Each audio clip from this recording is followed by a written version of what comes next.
Okay. Good evening. We will begin our conversation about truth in taxation. Luckily, the legislature in Minnesota several years ago provided this venue for you to come and listen to our budget discussion and our levy discussion. Before, people just received their tax statement in the mail, and that was about it. But right now, the last few years, you've been able to come before us to talk about it. First of all, I'm going to have our commissioners introduce ourselves. I'm not sure, there's a few people that may not be familiar with us, so I will start over here to my right. Bobby District 1. Heidi Dukert, District 4. Myron Bersheim, District 2. Jan Sievertson, District 3. And I'm Virginia Storley, District 5. This meeting is being recorded. The camera is right above you, and it will be only doing your back. It won't show your face, so that part will probably be okay. It won't be available probably right away, but after our meeting, it should be available on our county website, YouTube. So, and for the folks who are not able to come tonight, they'll be able to also view this meeting. You have received handouts, and if you don't have enough handouts, we'll try to maybe have you share. All of this is on the website also, but it's kind of nice to have something in your hand tonight. We're going to start off with Brady's going to do some introduction. Our administrator, Jeff Cadwell, is going to go over the levy and the budget, and then I will open it up for conversation. The conversation means this. You will raise your hand, I will acknowledge you, you come to the front table, sign your name in and your address, and then I will give you about 5 minutes to make your statement. Only because we feel that if you have other things you want to talk to us about, you're welcome to do that. You're welcome to hand us information.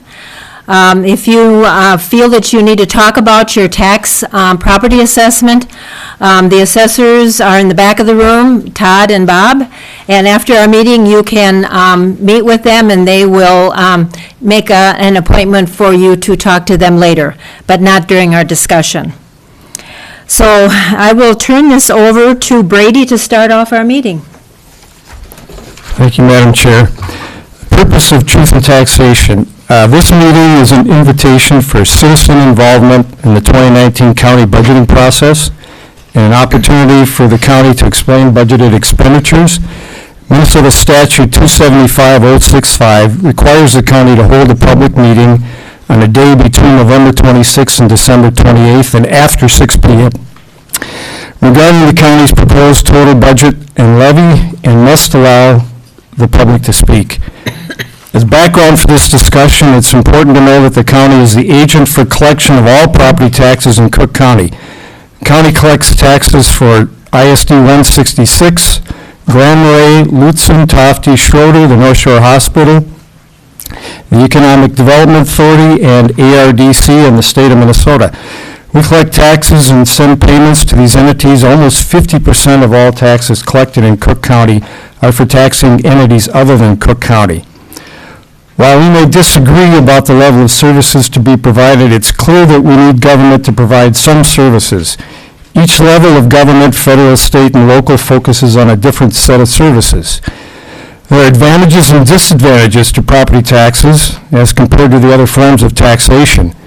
Some of the disadvantages of local property taxes are state and federal mandates for services that they do not fully fund. Property taxes are regressive, you know this. That is, they're not directly related to the ability to pay, such as an income tax. Changes to individual property may be difficult to predict, such as property values or classifications that change due to market conditions or new laws. The property tax system is extremely complex, a number of issues, some of which are the dozens of property classifications and rates and various applications of those rates. The fiscal disparity law that mandates the pooling of commercial valuation among northeastern counties and application of an area-wide average tax rate. the state property tax on commercial and seasonal properties, the homestead aid programs. There's a taconite credit that increases with value until it peaks at $289, $315 for Schroeder. And then there's a market value exclusion that increases from $0 to $30,400 at $76,000 in market value, and then it declines until it disappears at a market value of $413,800. But there are some important advantages for local property taxes, such as, right here, it's likely to be more responsive to public needs and more directly accountable to the public than state or federal taxes. And it's generally more stable for local government functioning than other forms of taxation. That is, it's not as sensitive to general economic conditions. But finally, as Ginny said, this is not a hearing to discuss the value of individual properties. Property values for 2019 taxes were addressed at Board of Review meetings held in the spring of 2018. The values for 2020 taxes will be addressed in the spring of 2019. And I'll turn it back over to you. Thank you very much. That was a great introduction and a great background as to the purpose why we're here. So I will ask our Administrator Jeff to continue. Thank you, Madam Chair. As I slid through a couple of slides quickly, as the components of the property tax statement, Brady covered some of those things, but the important pieces on the property tax statement, and you should have copies. If you didn't get a copy, some more copies were coming. She was going to bring some more out from the office. The valuation of your property is up in the upper right-hand corner. The classification of your property is also in that upper right-hand corner box. The fiscal disparities tax credit for homestead properties is in that box as well. Then you'll see the next line down, the full line that goes across the width of the page. You'll see the county taxes, 2018 and proposed 2019.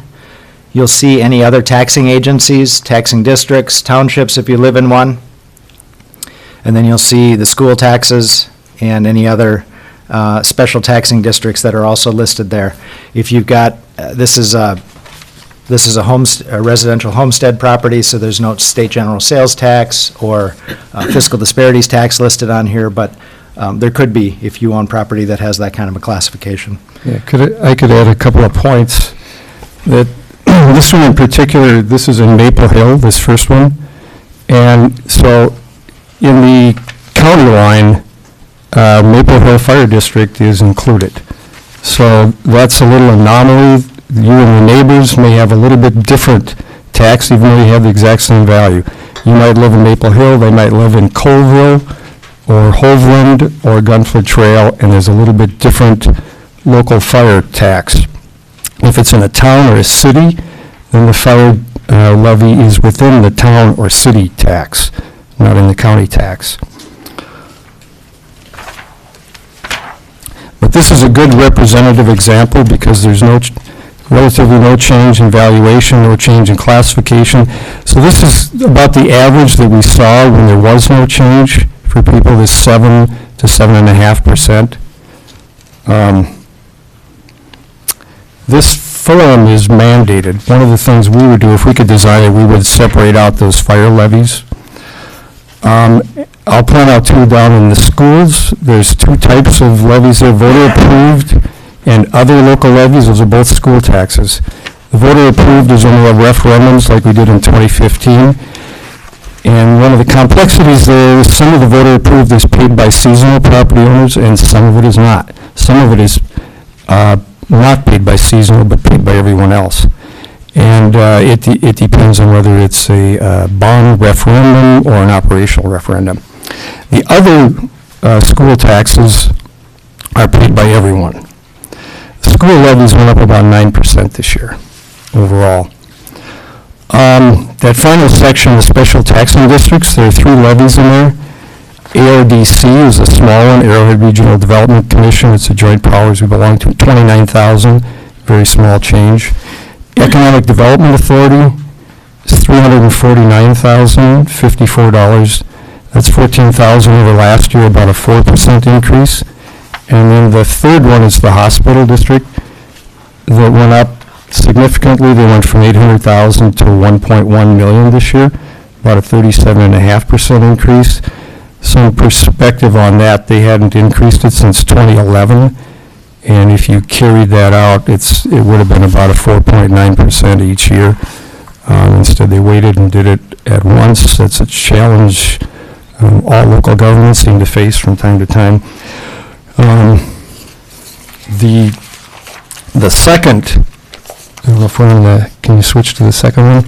So the second one is almost the same. It's another homestead property without much change in valuation to skew the numbers and no change in classification. This one's in Lutzen.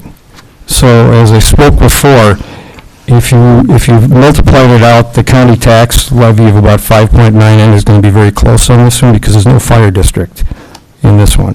The fire district is paid by the town of Lutzen, so you'll see it only in that line. The other thing I'll point out up there in the box, that homestead exclusion, you'll notice is much smaller than the exclusion on the first property, and that's the result of that declining exclusion as the value goes up. So you see it's much smaller on this one. This one, overall, you see a 9.2% increase rather than the 7.2 on the other one. That's largely due to the town of Lutzen. They had a significant levy increase this year. They had a $896,000 levy 2 years ago. Last year, they made a large cut down to $103,158. And then this year, they brought it back up to $155. So that's a 51% increase, but they had dropped it more than that the year before. So you'll see a large increase there for them, about 51%, and that skews the number here. Everything else is about the same. So.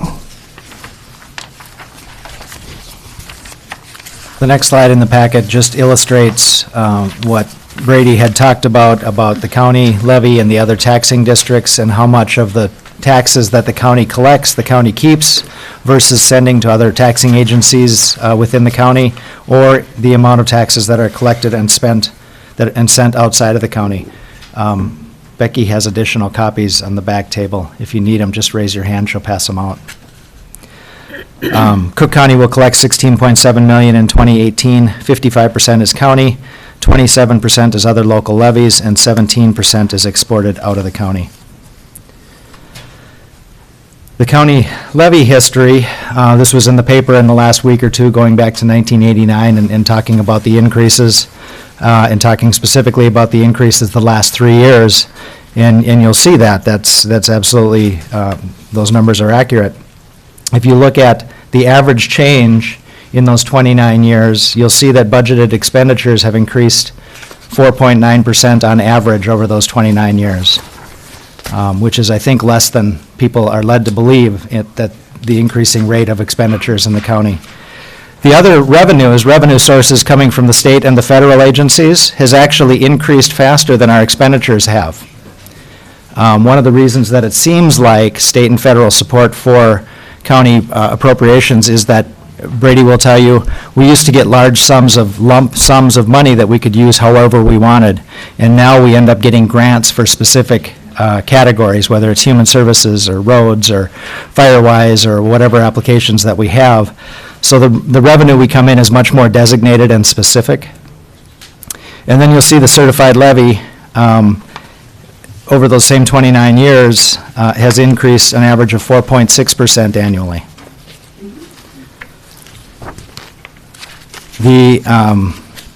This graph shows what that looks like. The bottom jagged line is the actual certified levy. And then the green line in the middle is what the levy would have been if there would have been a straight 4% increase annually budgeted. And the top line is the 4.4% annually budgeted. And the interesting thing about that, levy increases have varied widely since 1989 with a range of a 12% discount to a 25% increase. and a 29-year average of 4.6.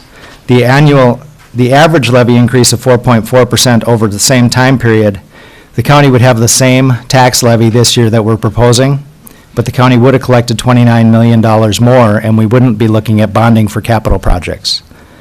The line down below, the 4% line, with an average levy increase of 4% over the same time period, the tax levy would have been $1 million lower today, and we still would have collected $17 million more in revenue.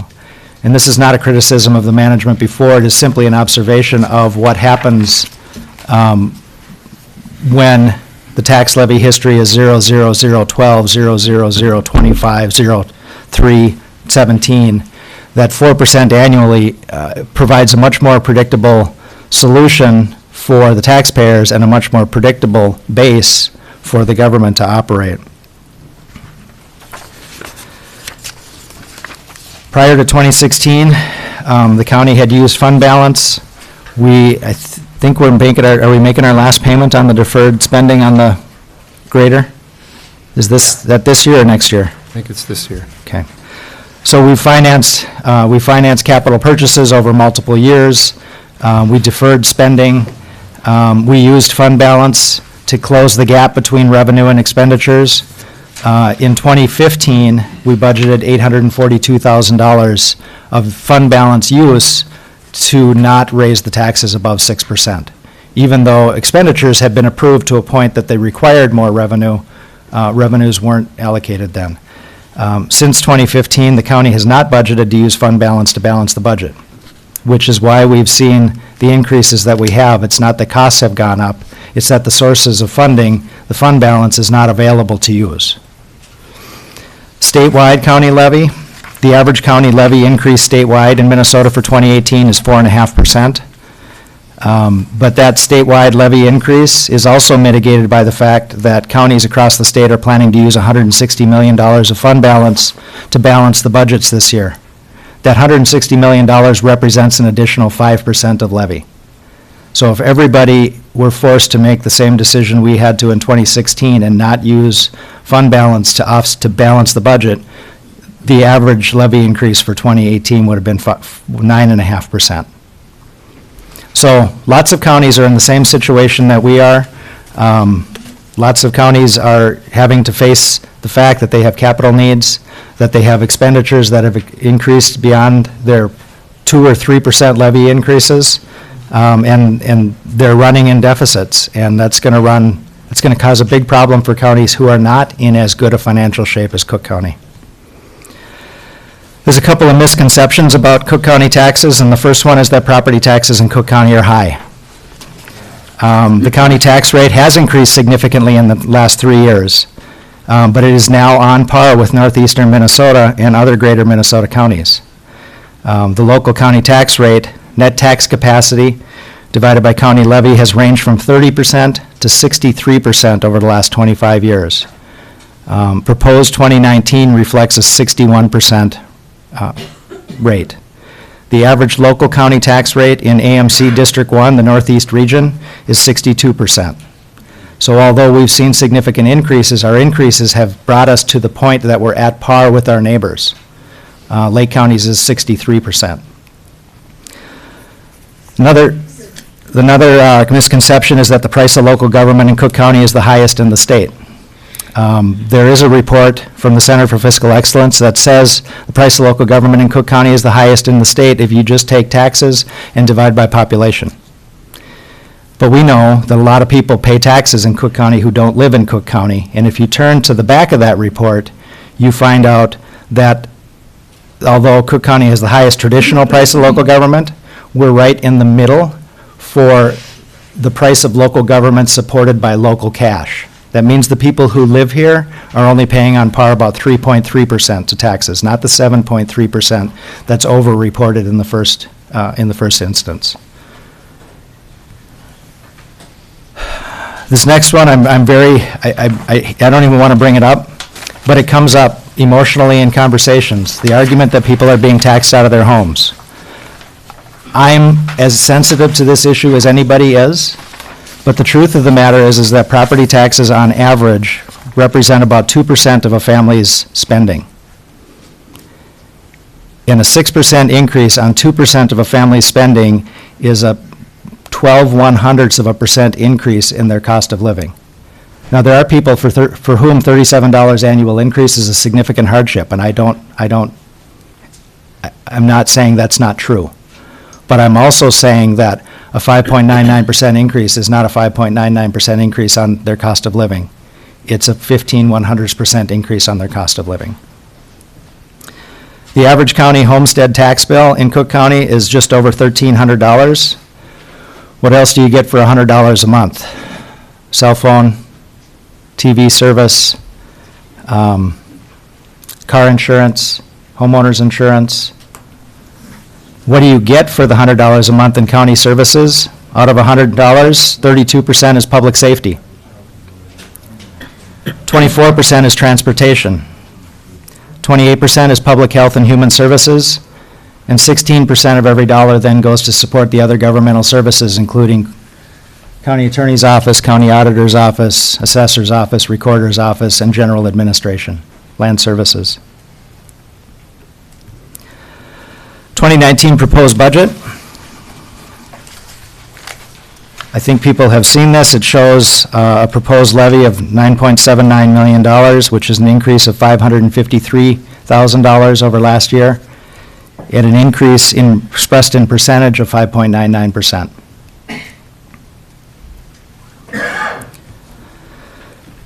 Again, that proposed levy uses, 16% general, 32% goes to law enforcement, public safety, 24% goes to highway maintenance, the stuff we have to take care of ourselves that we don't get money for, and 28% goes to public health and human services. Proposed revenues.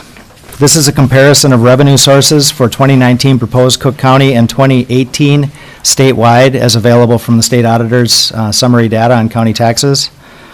And what you'll note is that our revenue source is 43% property tax, whereas the statewide average is 47% property tax. The general PILT that we get from the federal government is largely to thank for the fact that our local tax rate is as low as it is. You'll also see that the state grants and federal grants, our state grants are much higher than the average for the rest of the counties in the state of Minnesota. That where 34% of our budget comes from state grants, 23% of the rest of the state comes from that source. Proposed expenditures, again, 2019 proposed Cook County versus 2018 statewide. You'll see a significant increase that it shows that we're spending a lot of money on roads this year, and that's because we have a large pass-through amount of money coming for a special project. If we didn't have $5 million in special revenues coming for projects from state and federal sources, our pie chart would look very similar to the state average pie chart. That we would be about 20% highway and about 30% health and human services. About every 4 or 5 years, 3 to 5 years, if you look at the expenditure history, you'll see it takes a big bump. And then you'll look at the revenue history and you'll see it jumps the same amount, and that's when we're doing major projects. We pool and get allocated state and federal project money to do major road improvements periodically. And then the baseline for the budget is less than that. This year we're showing $26 million, and it's not $26 million, it's $21 million and big project money. 2018-2019 changes. The proposed 2019 budget includes a part-time staff changes, includes a part-time community center program assistant, hours adjustments to existing positions in the sheriff's office and human resources, and a new MIS technician scheduled to be hired in third quarter of 2019 to mitigate the expense for this year.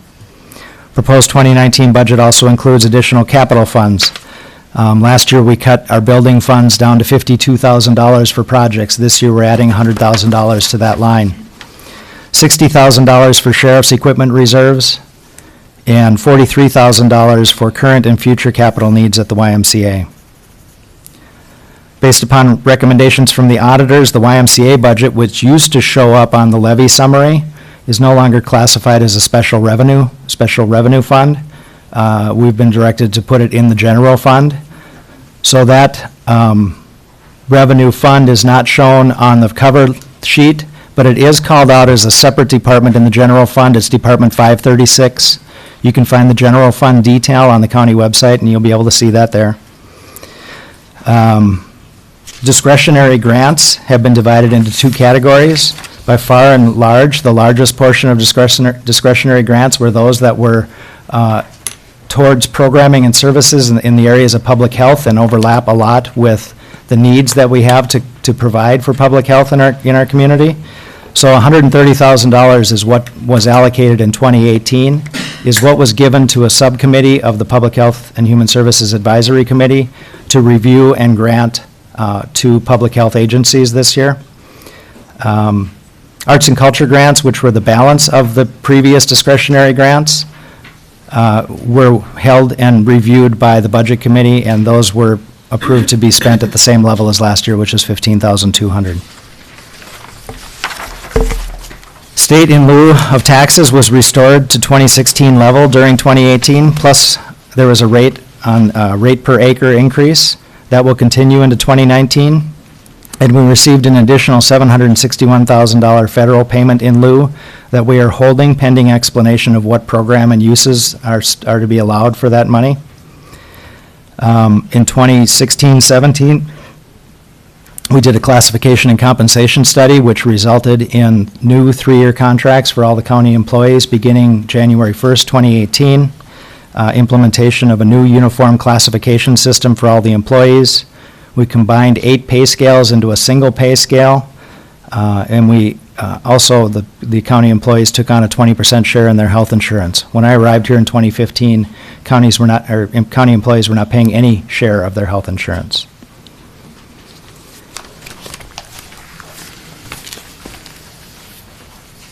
Just a couple more slides and we'll be to questions, Madam Chair. The net impact on a seasonal property, you can see the taxable net tax capacity, the preliminary levy, the tax levy increase. Then you can see the county rate in 2019 at 61%, an increase from 57% last year. And the market value, taxable value, $100,000, will see an additional tax for a seasonal recreational property of $37.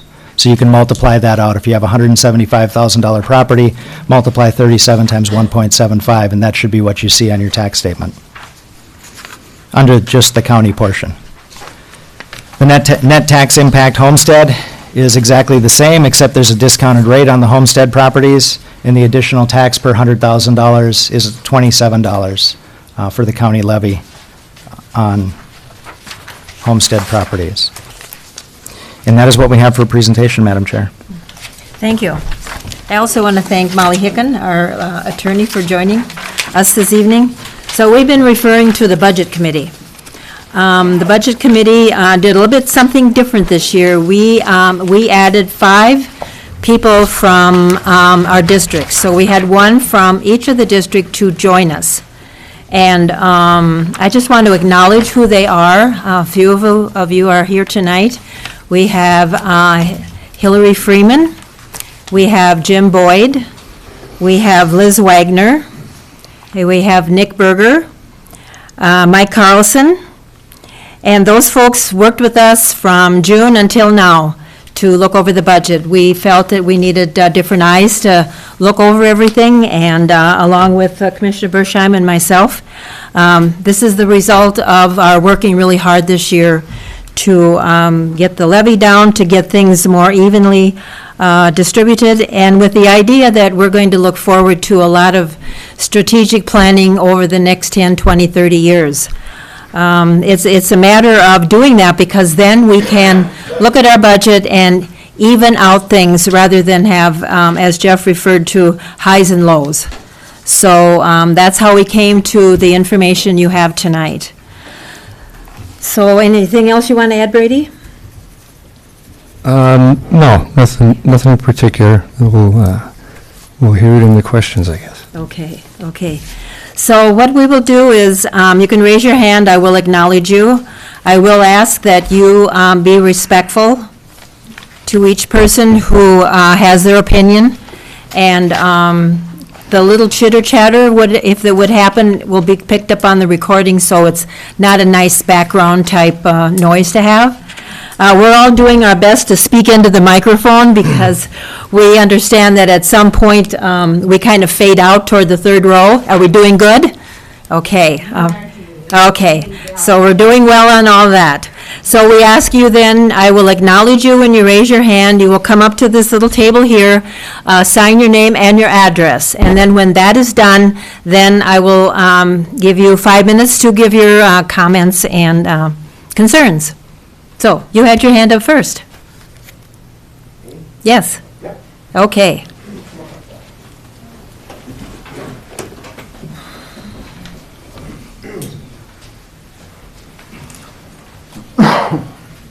To the table, right here, right in front, Where the mic is. where the mic is. I want her to come with, okay, she doesn't have to, but I'm only speaking for, okay, Well, I'm speaking for the. We'll ask you sign in, please, Yeah, with your address. Thank you.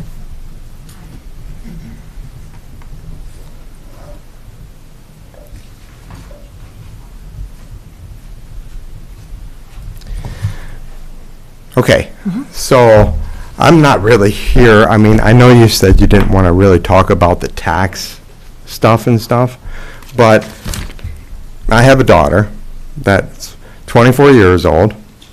She bought a house here. She's trying hard to carve out a living here. This is her tax from 2018. 614 to 902, 107%. Actually, I think it was 114%. Now, how's that even, is it even legal?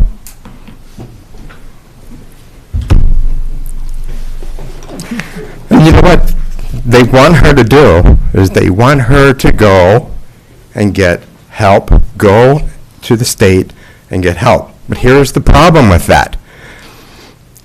Because she had a $300 increase, she had to take on 2 more jobs. So the poor kid works 3 jobs trying to carve out a living in this county to pay for the increases, and then she doesn't qualify for any kind of assistance. Now, in my mind, it's wrong. So I will have Todd Smith stand up so that you can talk to him later and make an appointment and talk about that. Sure. Todd and Bob are in the back.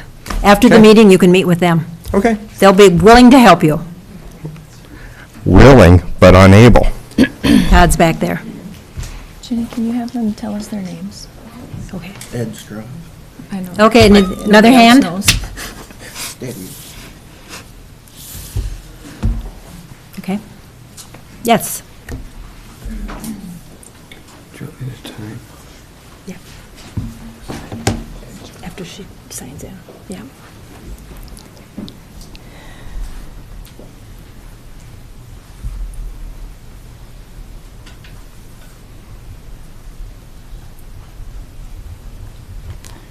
And you are?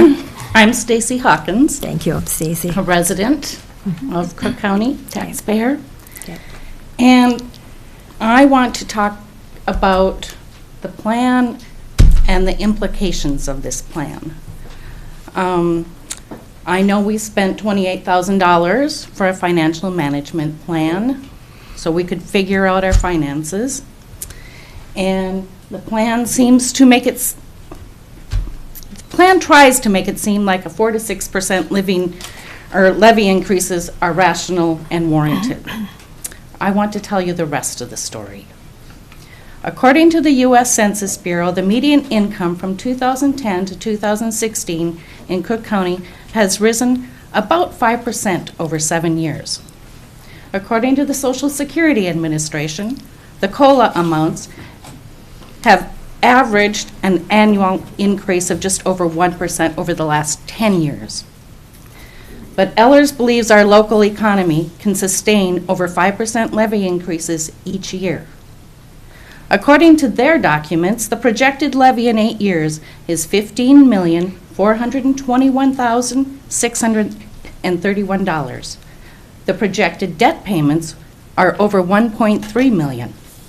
The taxes on a median value home will increase almost 70%. I am here to plead with you to rethink the way you are planning your budgets. Our citizens cannot sustain this type of spending. It is time to take a hard look at the services that we provide and the costs to provide those services and determine what the public can afford to pay. Thank you. Thank you. Yes, please come forward.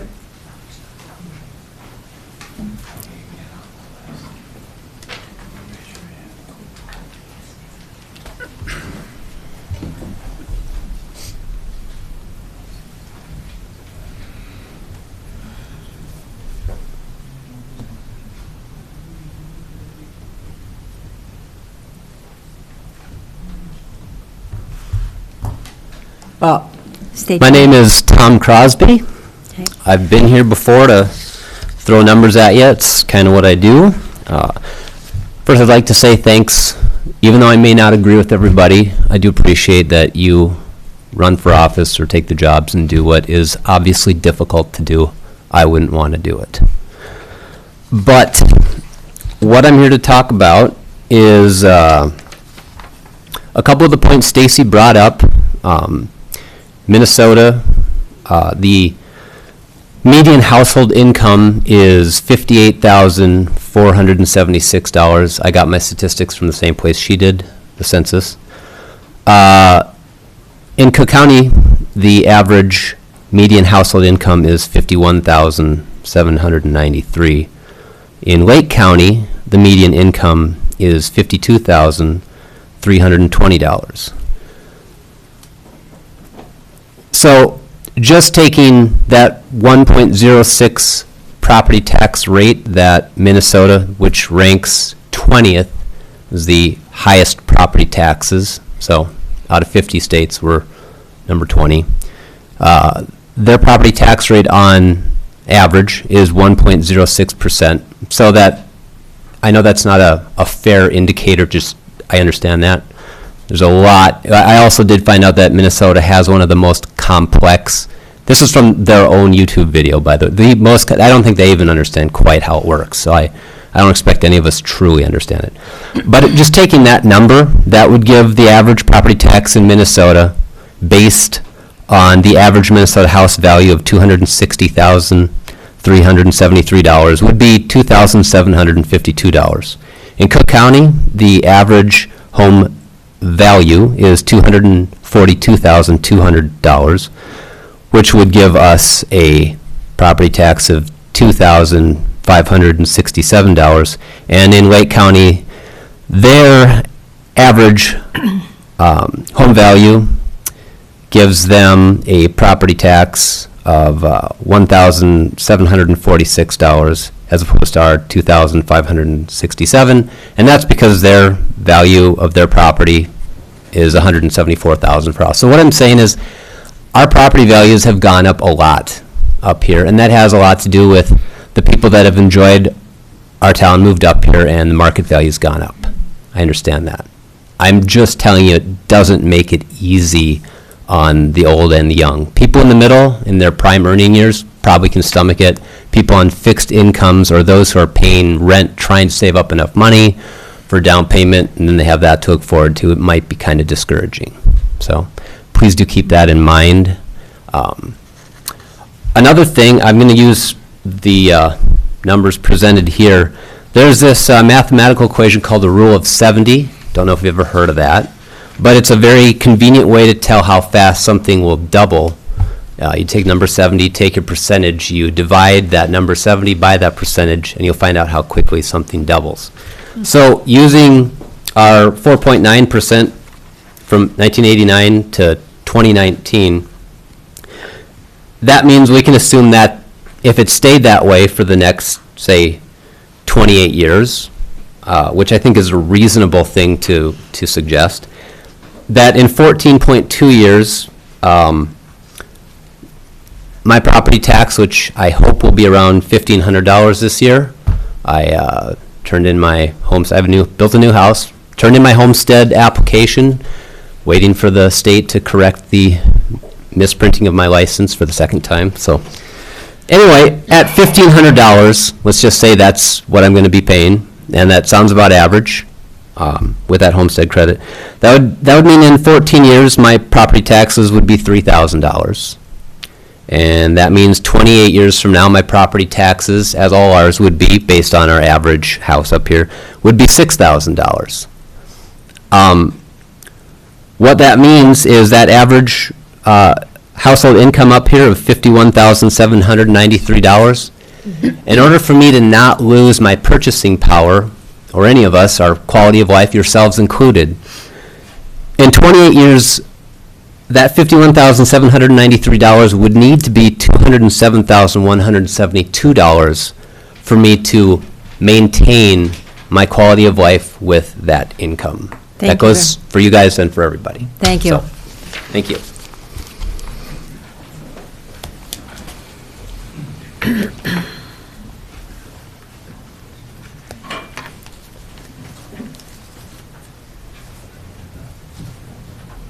Who would like to be next?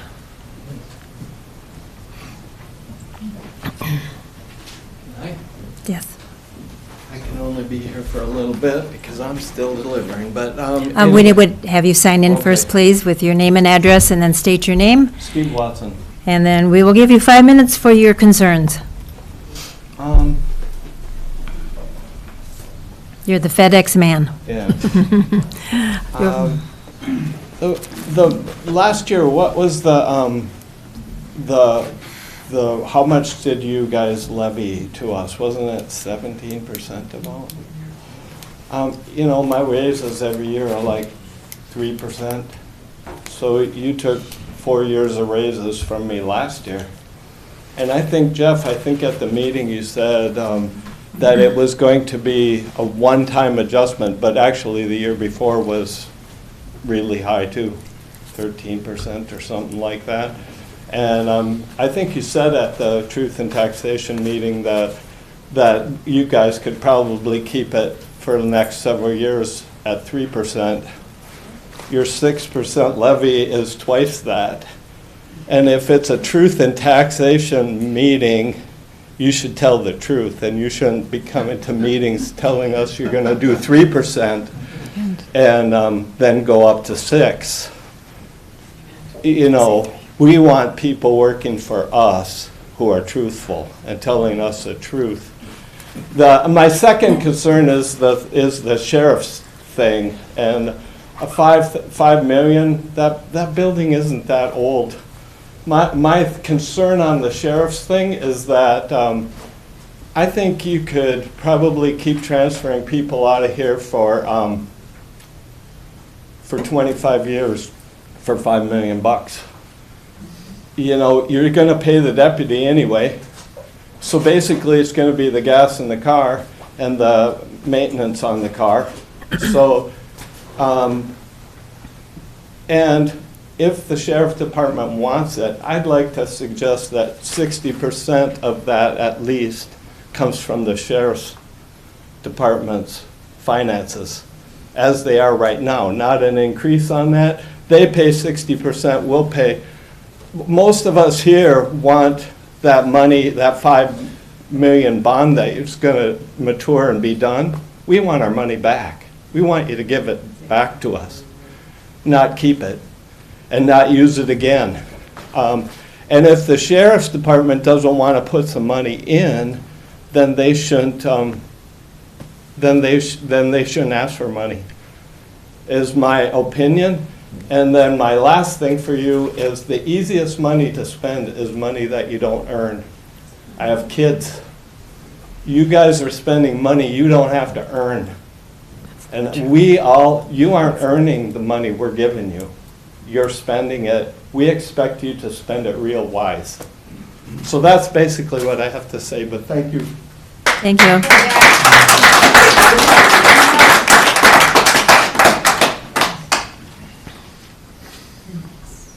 Anyone else? Yes.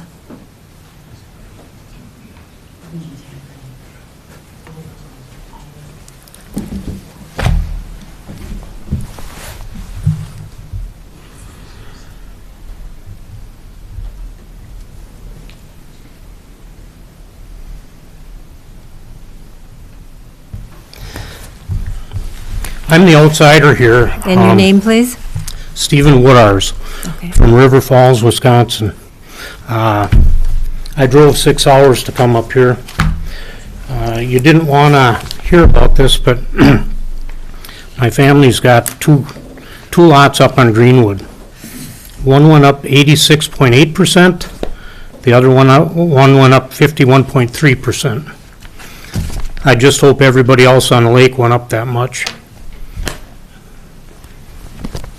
Thank you.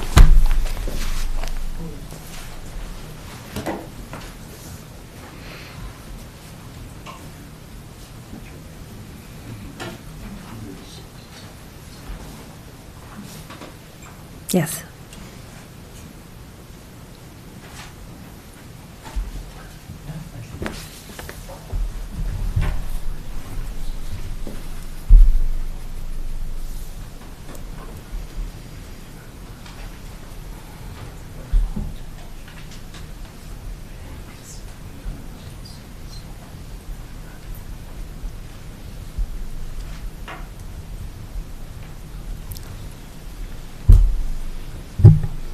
Well, Your name? my name is Barb Heidemann. I am in District 3. And here we are again, 1 year later. Predictably, we have people who arrive in protest and people who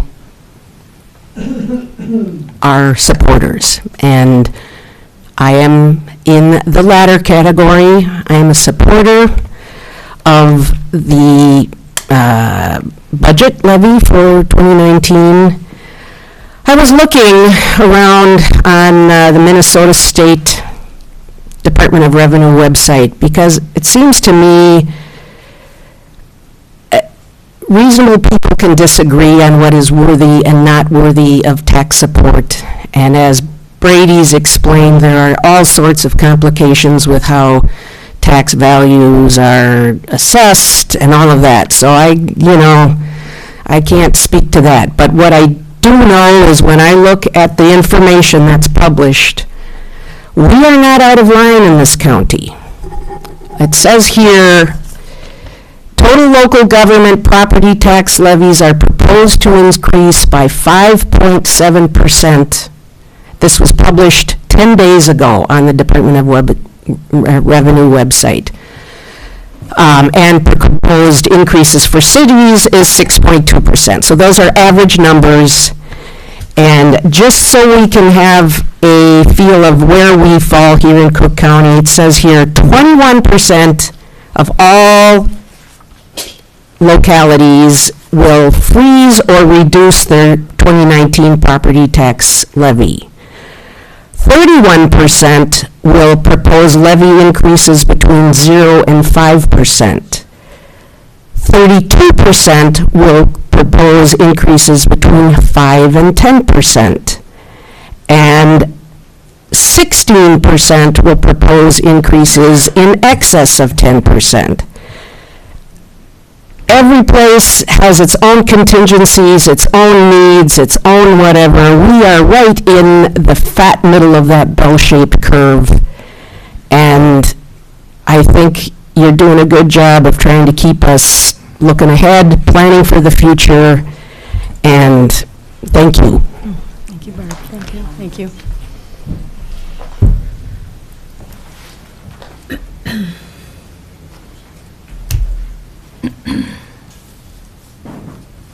I want to make sure I don't fall down after listening to her.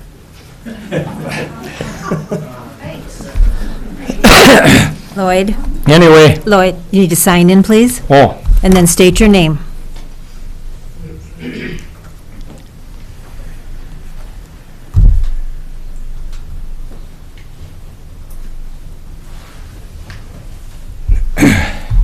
Well, there's many things that trouble me and stuff, and what I feel what's going on in this county is totally insane. Totally insanity. What happened last year with the budget, number one. And I'll read all this, because I did a lot of research for 3 days, and I've talked to 3 of the county commissioners about it, Bobby, Bershheim, and Virginia, and stuff, but I'll just read some of it here, and This is too much to remember. I'm not here tonight because I want to be. But I know lots of other people will be forced out of this county if the reckless spending does not stop. I was brought up to believe when things aren't right, you do something about it. What happened last year when county commissioners set the levy at 17.5%? It did not reflect the actual operating expenses. And I can prove it. And I think all of you up here know I can prove it. There's a lot of hidden stuff that went on. A lot of behind the table. There was no transparency. Before the levy was set, the county's union negotiating committee, which consisted of the county administrator, Jeff Cadwell, Commissioner Severson, and Duke Kirk, did not ask the county auditor's treasurer to run the numbers on the longevity pay increases. Is that right, Jeff? We did not ask him to do that, but that conversation happened after the levy was set in 2017. Yeah, that's right. Well, the levy's supposed to be set. Well, I better keep talking, I'll lose my time. When talking with the other three county commissioners, they said they knew nothing about the huge pay increases. Did they get huge pay increases, Jeff, in this county? No. Well, they didn't. Well, I'll come right here. The 10 heads of departments got a 26.6% increase, $181,000, $181,415, which does not include the benefits the county ponies out extra, like life insurance and the medical coverage, the para, and et cetera, which that comes up, like in yours alone, your salary went up $10,268, and I think they should have took $50,000 away from it the way you run this damn county. And your salary is $116,480 a year without the health benefits and the other stuff, so you could add on another $26,000 to it. And you're telling me you're justifying your job? I say no. In when my opinion and the opinion of many others, the negotiating team on behalf of taxpayers betrayed the public's trust by not disclosing the real costs for these taxes, for these raises. On January 9th and January 23rd, County Administrator Jeff Cadwell brought union contracts before the Board of Commissioners for final approval without presenting documentation to commissioners as to what it was going to cost taxpayers for this coming levy. When Commissioner Storley asked for documentation, Cadwell said, "I have documentation right here if you care to look at it." Commissioner Duke Kirk then spoke up and told Commissioner Storley, when commissioners sit on a committee, this is what Heidi Duke Kirk said, when commissioners sit on a committee and bring a recommendation to the full board, you just accept the recommendation without questioning. Is that correct, Heidi Duke? Did you say that? That, to me, that's, you ought to be ashamed of yourself. You should resign for saying something like that. On August 14th, 2018, County Administrator Cadwell came before the board to adjust the 2018 budget to the staggering sum of $378,225. Cook County Commissioners approved the request without questioning anything. That's totally unbelievable. Money was taken out of the reserve fund, which in the years that Cadwell has been our administrator, the reserve fund has always been viewed as sacred. In fact, he has accused previous administrators who borrowed the reserve fund as being irresponsible. Had payroll increases been figured into the 2018 operating budget, which is operating budget, wages, are they or are they not, Jeff Cadwell? Are wages part of a levy? Of course they are. But contracts are often negotiated after levies are set. Yeah, but you never even asked them for any estimate. You never turned in any numbers previous to that, did you? In other words, I'm saying you didn't do your job and neither did the negotiating committee. This is not a trial, Lloyd, spec. Don't give me. These are facts. This is proof. I read the minutes. I wasted 3 damn days of this watching this collusion. Let me talk. Would you tell people that the $387,000 is only 4% on a $7 million? Okay, let me finish. It's my turn to speak. You speak where I get done. Had payroll increase has been figured into the 2018 operating budget, Lloyd? it would have... He's out of control. The papers that you have, you'd be glad to give to us, otherwise your time is Okay, I up. will. Would have Time is up. increased our levy another 5.4%, which would have been a whopping 23% instead of the 17.5. It was part of the operating budget. So really, we had a 23% levy last year. Cook County's average levy over the past 3 years is 3.5 times higher than the state average. Cook County was 42% in 3 years. How do you justify that? We were promised a few years back, after being hit with double-digit levies, and I'm using Mr. Cradwell's own words here, the regular budget can be supported with a planned levy increase of approximately 4.3% annually going forward. And at the meeting last year here, you commissioners said we wouldn't go over 5%. The budget should be between 3 to 5. Am I right or am I wrong? So that we're getting on a 1% lie there. Lloyd, Yeah. you need to hand the paper to us if you like, but your time is up. Well, I ain't had 5 minutes. You have had. Huh? Yes, you have. Yes, you're Yes. done. 6.5. Bullshit. You're done. Because I 6.5. I read this at home and I had a He's total got of a 3.5 minutes. We had a Come and time. look at it. Huh? Yeah. Come and look at it. Doesn't matter, he's done. So Lloyd, you can give us those papers if you like. We can look them I over. wouldn't trust you with it. Bye.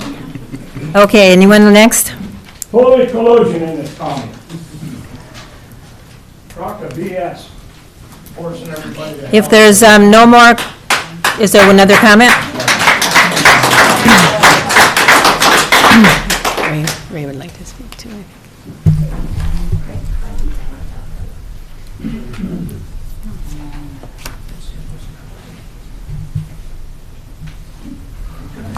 Hi there, Brad Thompson, I live in Grand Marais. I guess, to me, the 1989 to present, that's a long time ago, really doesn't have much to do with current situation here. We've heard a lot about numbers, percentages of this and percentages of that. All comes down to, this is Cook County, we live in Grand Marais, we live in an area that's different from everywhere else. We don't have to be like everybody else. We don't have to spend billions of dollars and keep up with the Joneses. I don't care to keep up with the Joneses. I'm me. I'm not Mr. Jones. I need a set of tires, but it's pretty hard to get a set of tires out of that. I don't know where you're pulling the money out of for everything you want to spend, but it ain't working.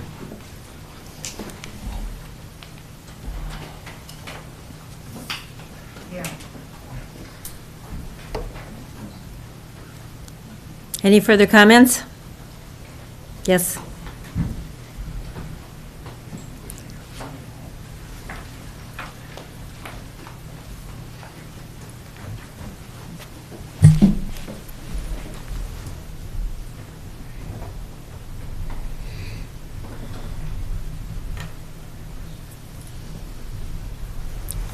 Ray People from Lutzen. It says in this budget report a reasonable time. And I think when someone is appearing before you, Lloyd, who has done a lot of homework, that he should have been allowed more time. Because if everybody here were given 5 minutes, we would be here a while. You're not hearing from everybody.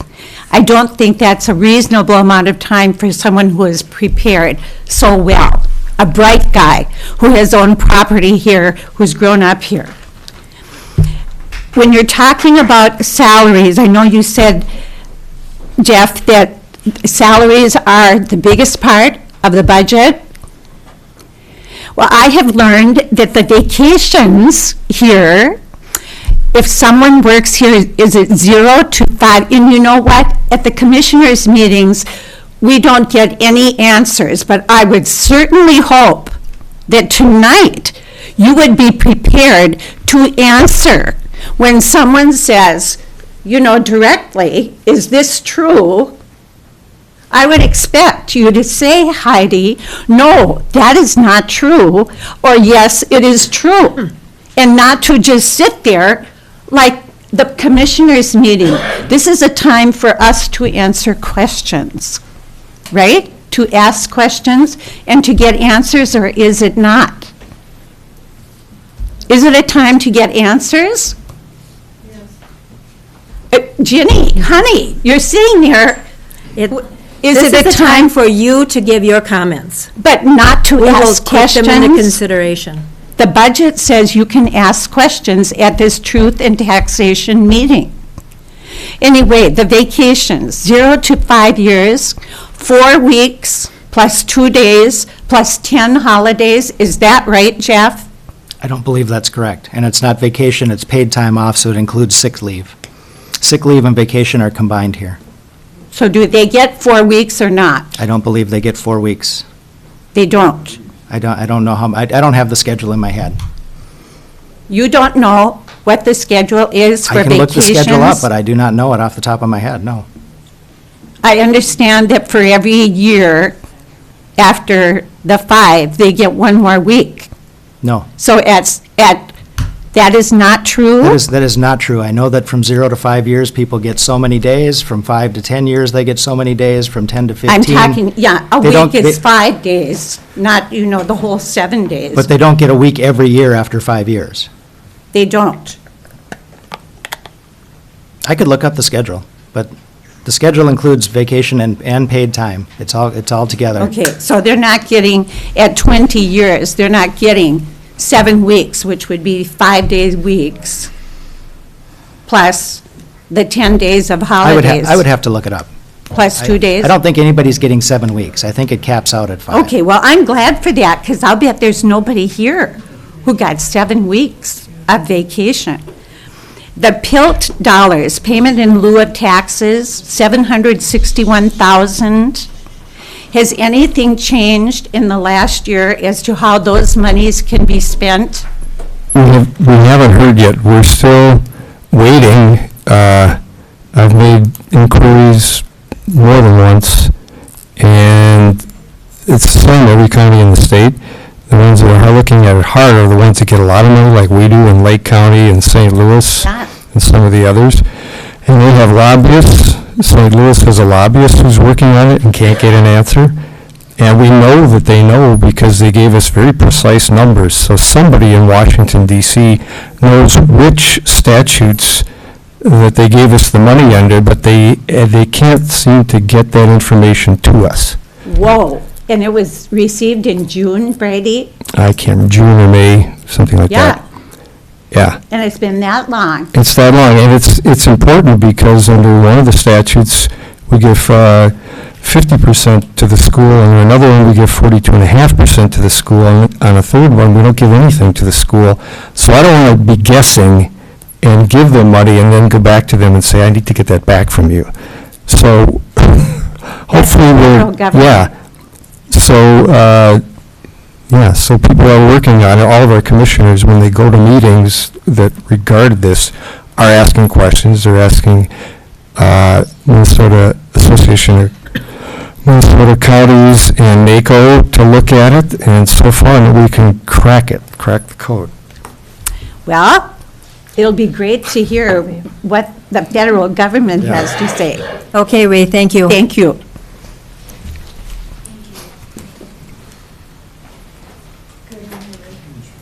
Yes.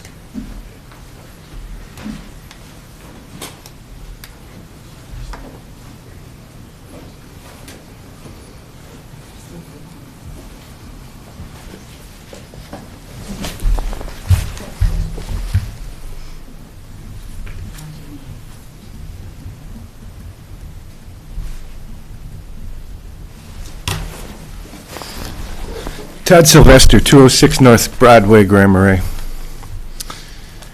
I think there's a lot of people that showed up in the last 3 years that didn't show up today because they realized that this is nothing but a formality, and you're probably not going to lower anything. I came here last year and told you that I am currently disabled, and I didn't think I could afford your levies. But it was clear when I heard Ginny on WTIP talking about I believe it was Rose Bowl Parade or something, and the theme of making a better community. Well, clearly, you did that on the backs of us. we came here and you listened with empty ears and empty hearts. And that's why people aren't here, because you don't listen and you don't care. You say that people haven't been taxed out of their home. I've been working on my house, 206 North Broadway. It's been a long thing because I've had 10 major surgeries in the middle of it. I'm getting close to done and your assessor's office comes and puts a price of $400,000. Well, that's great in some ways, but he says, but you'll never get it. And Virginia down at Caldwell says, he's right, you'll never get it. But I'm going to get taxed on that at 1.1%, which works out to, what, $376 a month taxes before the levy that's coming up? How am I going to do that on disability? I am being taxed out of my house. It'll be on the market in a couple months. Thank you very much. I'm sorry you're in that situation. And you guys don't care, but you want me to come up here and be happy and smiley and treat you with respect? How special. Thank you.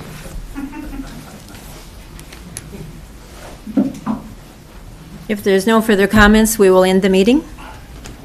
Any further? Okay. I thank you for coming. Can I finish my statement? I thank you all for coming.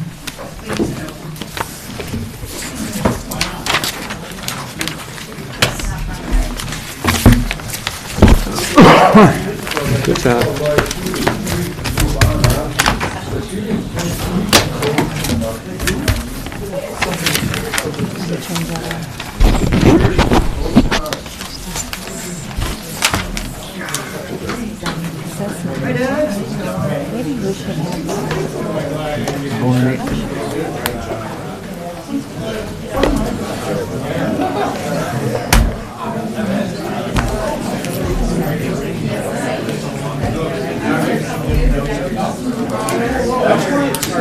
Hey, Tom.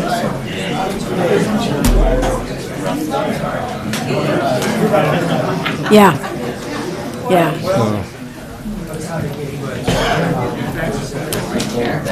You were reasonable.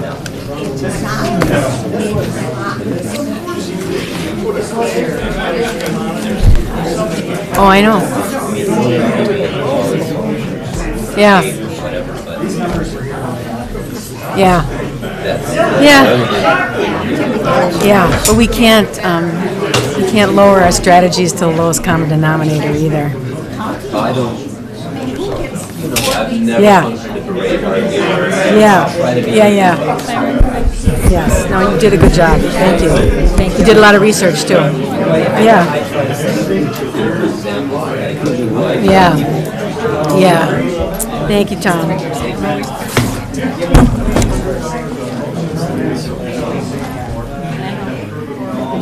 And I don't answer, so don't take a big question. Said on just like today. I hope I didn't say that. 5 days. And just look at me and I said, do you want to get it?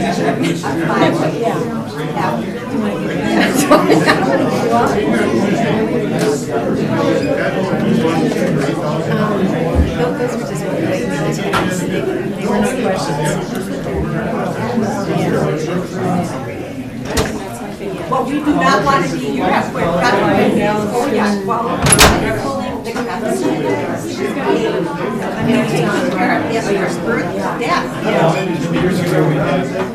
I've got a meeting in Indian Affairs meeting. Friday afternoon.